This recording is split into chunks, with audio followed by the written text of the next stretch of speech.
பிரியமானவர்களே, எப்படி இருக்கீங்க? சந்தோஷமாக இருக்கீங்களா? நிச்சயமாகவே நீங்கள் சந்தோஷமாக மகிழ்ச்சியாக இருக்க வேண்டும் என்று சொல்லி ஆண்டவருக்குள்ளே உங்களை வாழ்த்துகின்றேன்.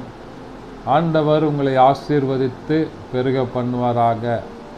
இந்த நாளில் ஒரு அற்புதமான செய்தி, அற்புதமான ஆண்டவருடைய வார்த்தை. ஐயா, எனக்கு விரோதமாக நிறைய பேர் எழும்பி கொண்டிருக்கிறாங்களே, என்னுடைய வாழ்க்கையே போராட்டமாக இருக்கிறது, என்னுடைய குடும்பத்தில் எனக்கு விரோதமாக எழும்புகிறார்கள், என்னுடைய வேலை ஸ்தலத்தில் விரோதமாக எழும்புகிறார்கள், என்னுடைய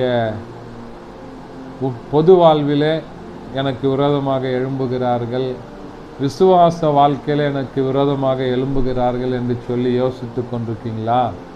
உங்களை பார்த்து ஆண்டவர் இந்த நாளில் சொல்லுகிற ஒரு அருமையான வார்த்தை என்னவென்று சொன்னால், ஏசாயா தீர்க்க தரிசன புத்தகம் 41ஆம் அதிகாரம் அதனுடைய 12வது வசனம் இப்படியாய் சொல்லுகிறது: உன்னோடே போராடுகிறவர்களை தேடியும் காணாதிருப்பாய், உன்னோடு யுத்தம் பண்ணின மனுஷர் ஒன்றும் இல்லாமல் இல்பொருள் ஆவார்கள் என்று சொல்லி ஆண்டவர் சொல்லுகிறார். இந்த நாளிலே ஐயா, எனக்கு ஒரே போராட்டமாக இருக்கிறது, என்னுடைய வாழ்க்கையே போராட்டமாக மாறிவிட்டது என்று சொல்லி சொல்றீங்களா?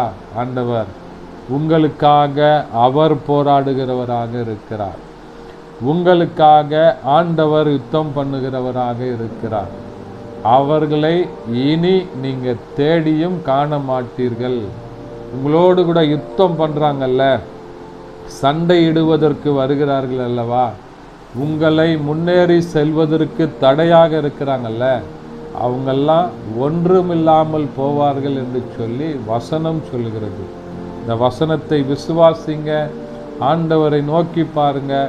ஆண்டவர் ஒரு அற்புதத்தை செய்து உங்களை ஆசீர்வதித்து மகிழ பண்ணுவார். ஜெபிக்கலாமா? நல்ல பிதாவே, நன்றியோடு நாங்கள் உம்மை துதிக்கிறோம், உம்மை ஸ்தோத்தரிக்கிறோம்.